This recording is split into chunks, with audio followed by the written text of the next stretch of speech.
I am thrilled to have Susannah Fox. She is a health and technology strategist. Her book, Rebel Health, A Field Guide to the Patient-Led Revolution in Medical Care, was published in February 2024 by MIT Press.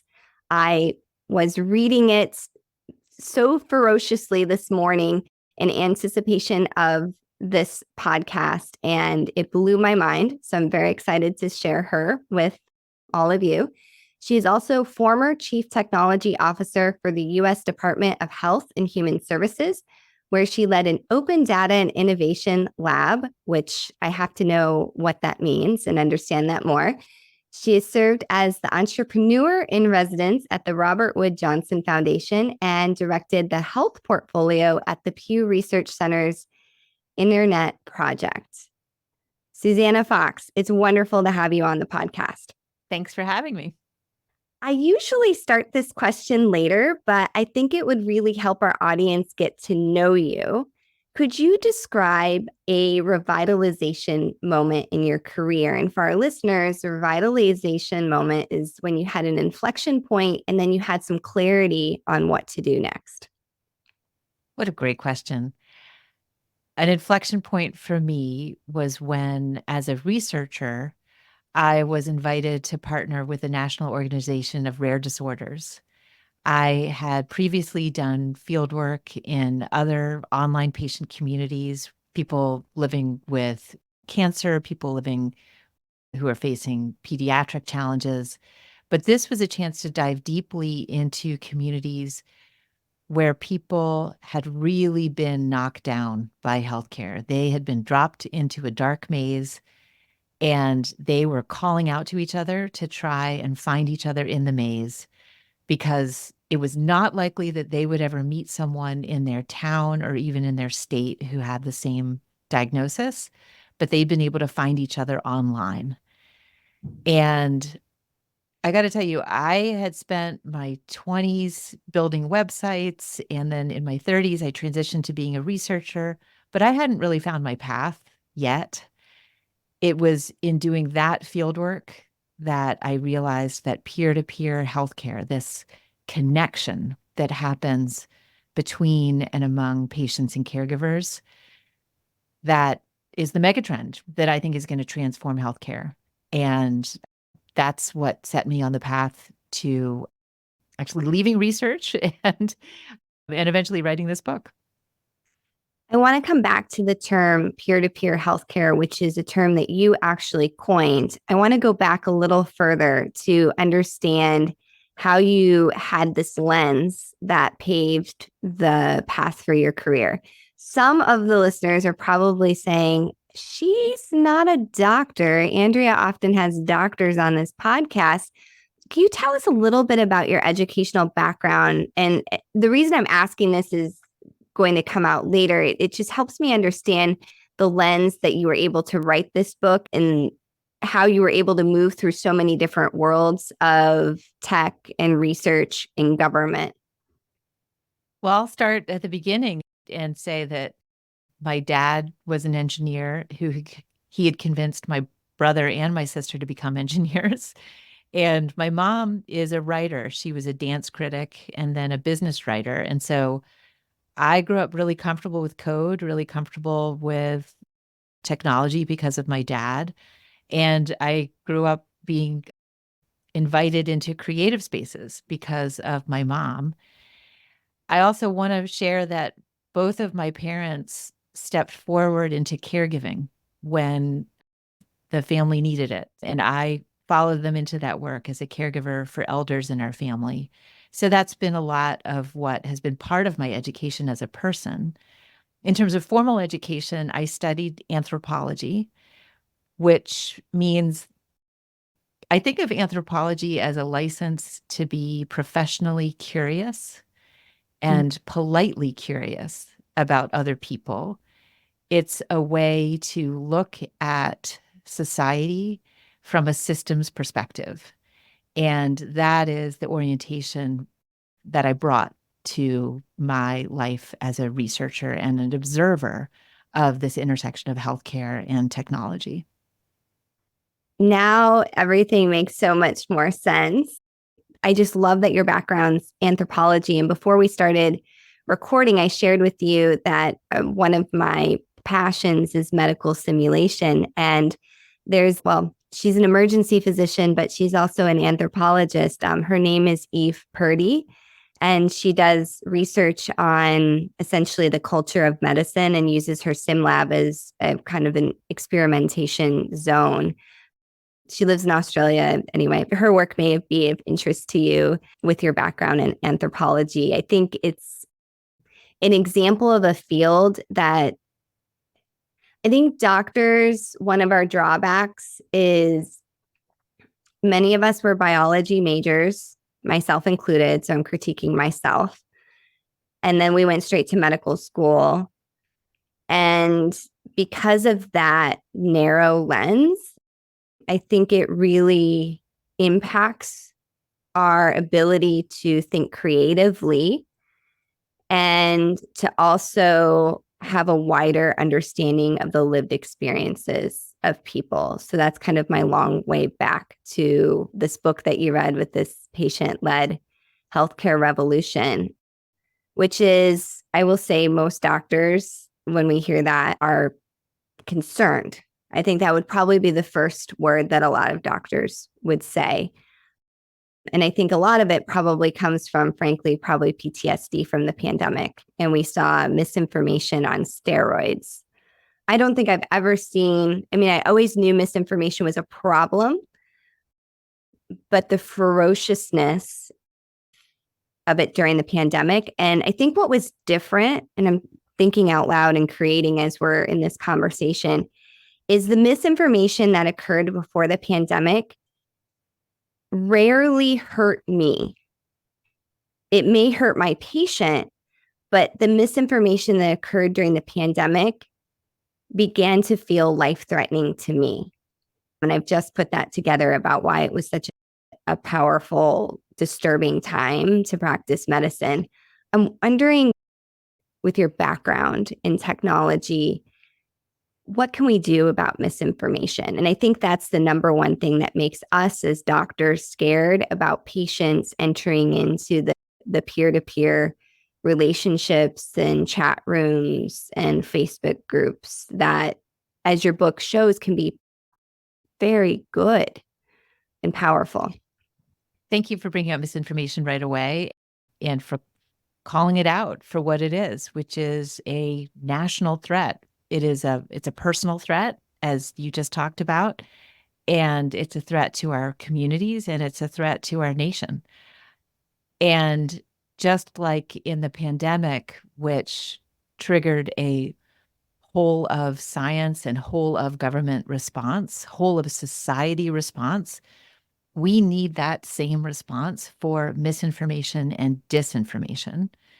And my message is that we should not throw the baby out with the bathwater. We can't stop peer-to-peer healthcare. It is a tenacious human need to connect with someone who shares your same life stage or diagnosis, to trade ideas, to teach and learn from each other. That's happened, by the way, since humans could gather and communicate. And what the internet and technology have done is accelerated it, and it's widened the scope. It's allowed people to connect across time and space. And we can harness peer-to-peer healthcare in the response to misinformation if we give people access to the facts, if we give people access, for example, to the medical journals that are currently closed to people. Medical journals should have open access policies for important findings, whether it's about fast-moving situations like COVID-19 and vaccine, or whether it is something that a family might be facing in terms of a treatment option, so that people can have access to the information that they need to make a good decision. I talk in the book about the 4 types of people that you'll meet, and we'll probably get to that. But I'm going to call out one of the groups right away because I think they've really powerful for this part of our conversation. And that is people who are networkers. People who are networkers are people who can't help but either join or form a group. They are people who are going to gather other people like them around them. Again, whether it's offline in a neighborhood or a faith community, or online, like on a Facebook group or a dedicated website for patients. They are so powerful. If they find something good and useful, they can't wait to share it. How might we help them to share science? How might we help networkers to share the very real news that science is not always settled? And again, we saw it in the COVID-19 situation where we were all learning across the world about what this virus is going to do, how we can stop it from spreading. And as we learned more, we needed to very quickly communicate that. And the government can help, clinicians can help, but let's not forget the patients and survivors and caregivers, the consumers out there who are very natural communicators who can help us fight against misinformation. I love what you're saying. And after kind of screaming into the void during the pandemic, I actually took some time and reflected on I'm upset right now that people are sharing mis and disinformation. And that I'm forced as an ER doc. We have a policy, we have EMTALA that we see everybody that comes through our doors. So I had people screaming at me that they didn't have COVID and wouldn't wear a mask.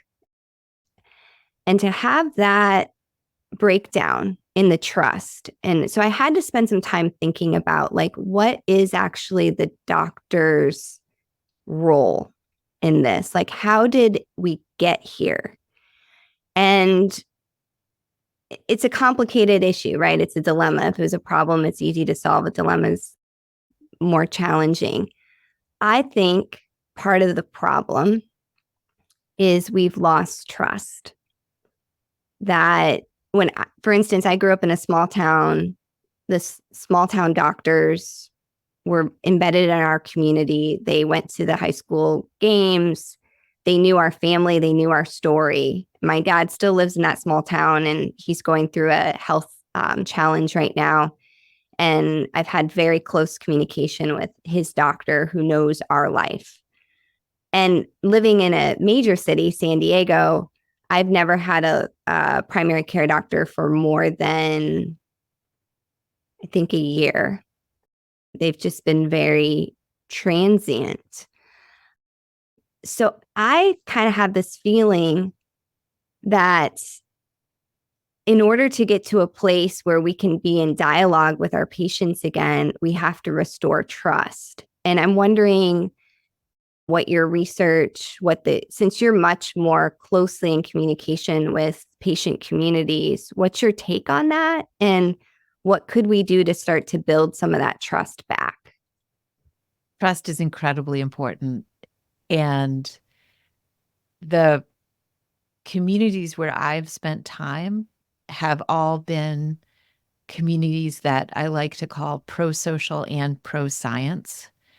These are people who are in active treatment very often, or if they're still searching for a diagnosis, they know that science is going to be the answer to finding a diagnosis, for example, for their child who's living with a rare condition. So these are people, for the most part, who are not turning away from science, but are looking for answers not only in the published literature, not only in the evidence base, but also in the experience base, also in the communities that they're forming where people are sharing their own stories and collecting their own data because nobody else is looking at the problem as closely as these fellow patients and caregivers. And I think that one way that in my interviews with people, they talked about building trust with clinicians is when a clinician asks them a question that is respectful of their research, that is respectful of the fact that they know that they are probably going to go online. As soon as the appointment is over, they're probably going to go online and consult Dr. Google, or they're going to go online and look for an online community. And one way that doctors can build back trust is to acknowledge that and say, I understand that that's what you're going to do. So let's make sure that you're spelling the condition right. Let's make sure that you understand what I've given you so far so that when you research it online, here's, maybe, and by the way, instead of just putting it straight into Google, can I suggest these websites? It'll build trust to be able to say, look at PubMed. In addition to joining a Facebook group where you can get that lived experience insight, here's a place where you can get the insights that we clinicians and scientists are talking about among ourselves. Yeah, I want to circle back to this idea of patients not being able to access the medical journals. And actually, I think I was on Threads this morning and posted saying that it's not just the patients, it's also my colleagues that aren't in academia. I'm fortunate I still have an academic affiliation and I can access pretty much any article I want, but I have so many colleagues, physicians in community based practices that can't access these articles. And I'm wondering if you have any solutions. And my idea is if we look at where the money is in healthcare, obviously insurance companies have a lot of money. And could one of your benefits of having healthcare insurance be that you get access to some of these journals, or essentially like you have credits that you could use, or if you get a serious diagnosis, which I kind of say serious. I mean, every diagnosis is serious. Would that be a potential solution, or what do you see as some ways to get the information out there? Well, one way to think about it is that so much research is funded by the federal government, just talking about the US here. And so the American people have already paid for this. The American people have already paid for that research to be done. If it's a grant through the NIH, for example, why don't the American people have access to that information? So if you accept an NIH grant, part of the terms would be that the article is open access. That Absolutely. because I've published a fair bit. There's usually an option as you're going through, once your article is accepted, that you could pay a fee for it to be an open access. It's usually like $2,000. So essentially, if you have an NIH funded grant, part of which these grants are often millions of dollars, you would just put that in, that the It should open be folded access. in. And there has been some policy movement in that direction toward open access. And what I would say is, having spent time for the last 20 years talking to patients and caregivers who want to do the right thing, they want to rely on the latest science to make decisions for themselves and their families, that policy should move more quickly. And again, if we want a whole of society response to misinformation, why are we locking up vital information out of the hands of people who really need it, who can, just as misinformation can spread peer to peer, what we also need is for valid scientific information to spread peer to peer. Why are we keeping it out of their hands? How could we fix it? Is it Congress? Like, you've been behind the curtain of government. Like, what has to happen? Is it the head of NIH? Can they decree it in a executive action, or do you think it requires a law? I think there's a lot of ways to go about it. I have worked in government. I'm not a policy maven, so I hesitate to actually give a policy prescription for this. But what I could promise to do is do a little research, and you could put it in the show notes about where the policy stands now. And then people can look for themselves about who to write to or what to lobby for. Yeah, I love it. Well, let's jump back into your book. And I love it because it's very concise. You can get through it in probably an afternoon. And this book, I honestly loved it as a physician, but I'm also going to send it to my family members. And that's what I think is probably the most powerful thing that comes out of your book for me, is that it really can be this vessel for creating relationships. Thank you. I wrote Rebel Health to help people step into their power. And that means to step into their power, whether they are patients or caregivers or clinicians, policymakers, or healthcare executives. I wrote it because I realized that I've had the privilege to spend time with patients on the front lines of healthcare. And I had been able to take notes and document how they react when they get a diagnosis or have a healthcare setback. And as my career progressed, I realized that I was working with a lot of people in the C-suite of healthcare who have not had the privilege that I've had, who have not had that time. And so I wrote this book to introduce these two groups to each other. What I lovingly call the rebels of healthcare, and that is the innovators who live at the front lines. They're patients, survivors, caregivers. I did try to open each chapter with a story that would hopefully make you gasp in surprise or have tears come to your eyes. And then I really wanted people to see themselves in these stories and say, I haven't had this kind of experience, but when I do, I now know that I can either become or recruit these kinds of problem solvers to my team, whether I'm a patient or whether I'm a healthcare executive or clinician who's trying to solve a specific problem. You can look at this book and say, okay, now I understand. I need to get the networkers on my side, or I got to attract some solvers to this. So the framework is that there are seekers, so people that need information. So let's use an example, which you have so many wonderful examples in your book. And I'm going to show my own ignorance here. And I actually say this to patients in the emergency department that come in with a rare diagnosis. I will say, I don't know what that is, or I don't even know how to pronounce it. And I will tell them very, plainly, please educate me. Of course, I'm going to do my best to help you and I will call whatever consultant, but you tell me. So I'm going to do that with one of the cases in your book. There's a rare condition of facial paralysis. Mobius syndrome. Yes. So walk us through one of the examples of the Oh, thank families you. with. Yeah. So the four archetypes are seeker, networker, solver, and champion. Seekers are people who are not getting the information that they need. They're asking questions and not getting answers, or they don't understand the information. And so they go out online to hunt for more and better information. And a rare diagnosis is a classic example of, or actually a rare set of symptoms that doesn't yet have a diagnosis is a classic seeker challenge.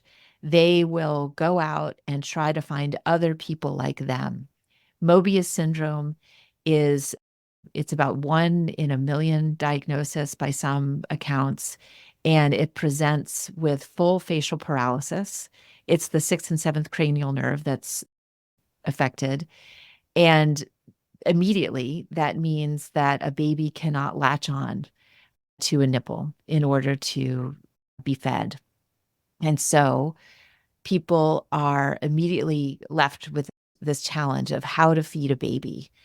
And these days, you can quickly Google that and find out. And there's alignment between the Mobius syndrome community, for example, and the cleft palate community. They also have an immediate challenge of how to feed a baby who's not able to latch on. And when people can now go online and not only get information, but find community, find other people who either live with Mobius syndrome or have babies with Mobius syndrome, That's the magic. That's the magic when all of the other issues can go from, as you put it, I love the distinction, it go from a dilemma to a problem, and they can solve those problems together. Yeah, it's really, really, really beautiful how you describe that in the book. And it's this beautiful melding of people want to solve problems and exercise their agency. And so they do that. And they also need community. And so I think these peer to peer groups provide both of that. And for any doctor that's like, but gosh, there's so much misinformation, you actually talk about that in your book and say that there's studies that show that it's actually much lower than you would think. And when people post, and oftentimes I'm sure it's out of not any malice behind them, sometimes there is, people in the group essentially police it and essentially say, like, actually, that's not correct, or they post another reference, or depending on the rules, they might pull it down. So I think we've kind of, shocking House of Medicine has some patriarchal tendencies that the patients actually they're smart, they can figure this out, and literally their lives are on the line. So they're highly motivated to do that. In expert patient communities, people do swarm misinformation like it's a virus, and the antibodies are strong if it's a healthy online community. Now, the anti-vaccine voices are very loud on social media, and we are living through a time when that is the issue that it is gripping society, about whether people are accepting, by the way, not only the COVID vaccine, but as we see also the measles vaccine. Yes. Or we could go to the HPV vaccine. These are life-saving vaccines that, because of misinformation and disinformation, people don't fully understand the implications of refusing the vaccine. And that is definitely one section of the internet that is very scary. But the rest of peer-to-peer healthcare is focused on problem solving that has little or nothing to do with vaccine. It's more about, how do I'm living with arthritis. How do I manage my low dexterity? Or I've got a treatment that requires injection and I hate it. How am I going to do this? And with a peer-to-peer group, there are studies that show that medication adherence goes up if people are able to connect with each other and help each other figure out, for example, talk to your doctor, but if you have to do an injection, here's how I do it. And you might get one or two trainings in the office about how to handle that. But in the middle of the night, or when the doctor's office is closed, it's going to be a peer-to-peer community that helps you with that. Yeah, that's really beautiful. The thing I've noticed that's frustrating, and with some of my friends who aren't scientists, let's just use COVID as an example. They said, well, the doctors got it wrong. I love Bill Maher. I watch Bill Maher, and he loves to go on. The doctors don't know what they're doing. They got it wrong. We get it wrong all the time. And what's very frustrating to me is, whether we're talking about healthcare, we're talking about something else on social media, it's a lack of nuance, like critical thinking, that this is the best answer we have right now. Yes, it may change. It's actually a marker of intelligence, not something to be embarrassed or ashamed about. So, how do we inject nuance into the internet? Just a really simple question for you, Susannah. Well, I think that's just the point of our earlier conversation too, which is that science is always changing. And the idea that you can pin it down and say, that's the answer, well, then that person hasn't studied the history of science. and the history of science has changed. And that's uncomfortable. There are people who really wish that we did have all the answers. And there is some settled science, germ theory. Nobody's coming for germ theory right now.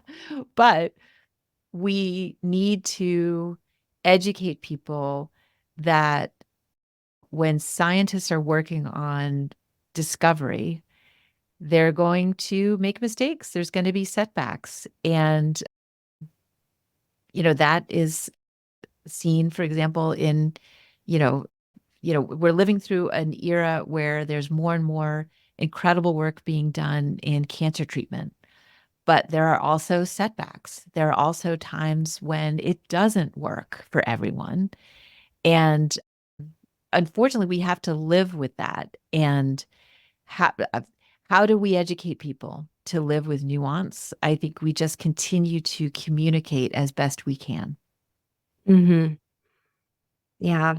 Yeah, for sure. There was an interesting thing that I noticed during the pandemic. I'm wondering if there's any evidence behind it of what you've found.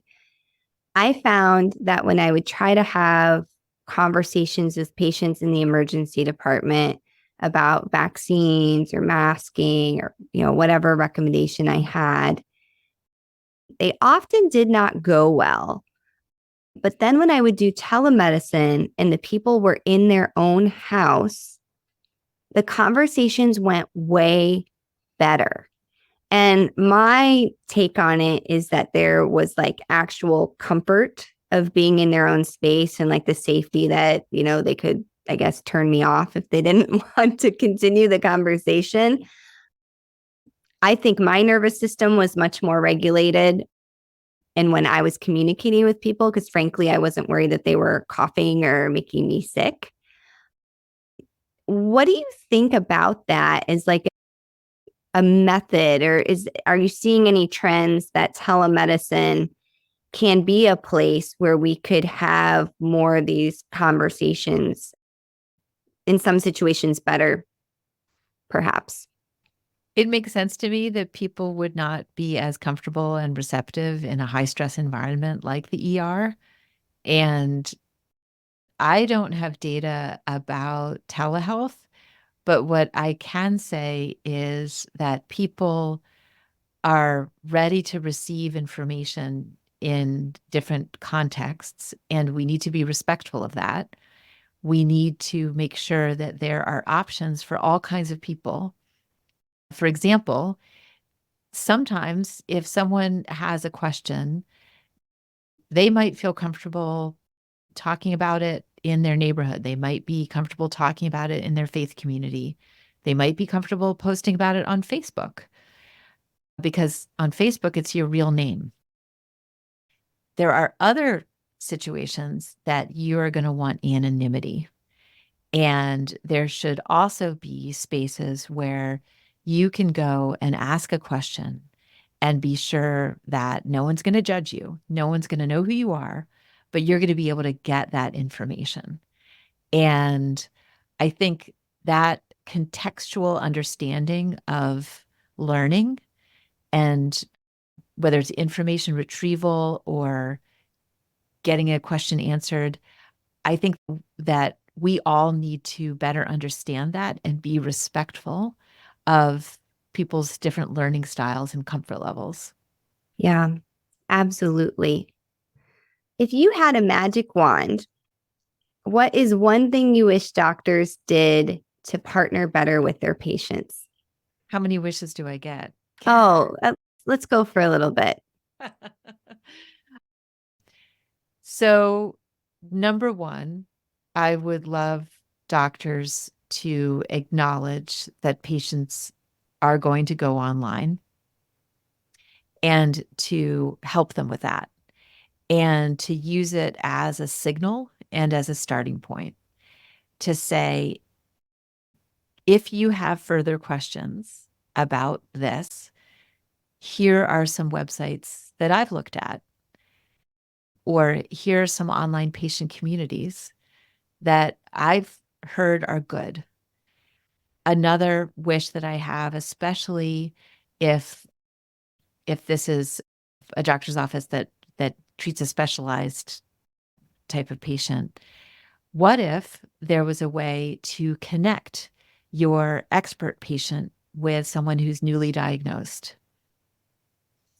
For example, in the field of food allergy, I happen to have a child with food allergy, and I was able to connect with more experienced parents who taught me things that a clinician who doesn't live with food allergy would not have known how to teach me. And I would love for doctors to acknowledge that there are areas of expertise that are outside their own training, and that lived experience can be as important as the evidence base. Yeah, I am working on my master's in health professions education right now. And part of the classes was qualitative research. And it was the first time that I had been exposed to qualitative research. And it turns out I really like it. I mean, honestly, it's kind of like podcasting. It's a lot of talking and listening. And I think now, if somebody sound bites this right now, they're going to make me look silly. But the whole context of what I'm saying is evidence-based medicine is wonderful. It is very important. It is advanced medical care. There are some things, some issues, some problems that are very hard to address through the current understanding of evidence-based medicine, and especially with quantitative analysis. When I went through medical school, the only things that were ever put in front of me were quantitative studies. I literally had to it was like learning to see a new color once I started to understand qualitative analysis more. So I would just really encourage some more flexibility in the way that you think questions can be answered. And just like you said, we don't have enough time to spend with patients. We 100% don't. And we need to work on those issues. But in the meantime, perhaps volunteer panels at hospitals could include people that are volunteering to be peer-to-peer navigators. Perhaps they want to come and be a standardized participant in the simulation lab. There's just all sorts of ways. I think and again, I'm kind of ranting on the House of Medicine right now.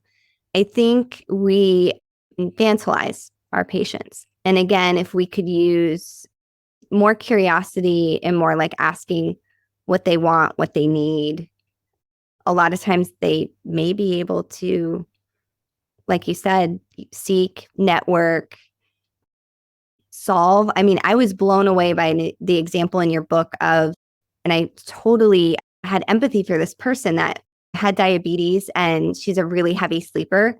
I've slept through my house alarm and the police coming to my house. That's how hard I sleep after a night shift. And I never thought oh my God, if I had something connected to my body trying to tell me that I was hypoglycemic, and then how they were able to engineer the device themselves. Just another example for the listeners. As you can tell, I just find your book such a needed voice, and I'm really thankful that you wrote it. Thank you so much. And this was a great segue to diabetes is an area, as is, by the way, substance use disorder recovery and eating disorder recovery. Those are areas where this is really settled science, that peer navigators are used as a matter of course in those areas. And what I would argue is that all disciplines, all areas of healthcare can look to peer-to-peer healthcare as a way to leverage this untapped reservoir of energy of not only peer support, this idea of, the cool cloth on a forehead of finding someone else who's going through the same thing that you're going through, as well as real world problem solving. You're describing the conundrum that Dana Lewis was facing when she couldn't get the manufacturer of her continuous glucose monitor to acknowledge that the alarm was not loud enough. They missed an opportunity to learn from a customer. And what happened is that patients and caregivers themselves were able to essentially hack into the continuous glucose monitor, send the data to an Apple Watch. Dana was basically handy enough to be able to then rig up an external alarm that was loud enough to wake her up. The Diabetes Rebel Alliance represents the full stack of the patient-led revolution: seekers who go out on the hunt for something better, networkers who then disseminate what they find and gather in community, solvers who attack problems, who can't wait to take something apart and put it back together again better, whether it's a medical device, an assistive device, or a system. And then the fourth group are champions. Champions are people who have access to mainstream resources that they then direct or share with a patient-led team. And in this case, the champions were people, for example, at the FDA, who looked at what the patients were doing and said, as long as you don't sell it, it's not illegal. And they helped advocate for the medical device manufacturers to start giving people access to the data that's generated by their own bodies. Wow. Well, this has been an amazing treat to have you on the podcast. I am so thankful for your leadership, your innovation, and I'm actually going to a shift. I'm in my scrubs. I am going to have to raise my game today on my shift and think a bit differently, which is awesome. How can our listeners get a copy of your book? It's available wherever books are sold. And my website is susannahfox.com, SUSANNAHFOX. Wonderful. And you are on social media. What are your preferred platforms right now? What's the best way to reach you? Oh, goodness. LinkedIn is probably where I'm spending the most time. Twitter was my first love, but I'm going to go down with the ship. But you can still find me on Twitter. On Threads, I'm Susannah R. Fox. My middle initial is R, as well as on Instagram. Same handle. Okay, awesome. Yes, I guess was on X today, and I was on Threads and tagged you in the conversation. I would highly encourage our listeners, buy this book for yourself and buy it for your family. I would suggest for our listeners, if you found this episode interesting, go back to the one with Gina Siddiqui. Gina Siddiqui has CART clinics in which she essentially provides physician support. It's not a doctor-patient relationship. It's like an expert support. And I'm really interested if maybe there's some synergy with your work in Gina's. But I would encourage people to buy this book for their family members, because circling back to Gina, her company started because people come to us all the time. Like, I've got this diagnosis, or this is what's going on. What do I do? But I love this idea. And somebody recently shared it with my family of like, hey, have you thought about trying to link your mom up with a caregiver support group? And this is still like very counterculture in medicine. And I think we're making our jobs harder, which isn't a surprise given the psychology of physicians. But I'd really invite people, like, start talking to your social workers and case managers. I'm actually going to ask, this is my personal call to action today. I'm going to ask my case managers and social workers, can you just give me your binder? Can you just give me your little magic binder that has all the people and all the contacts? Can I just have a copy? Because they're not always present.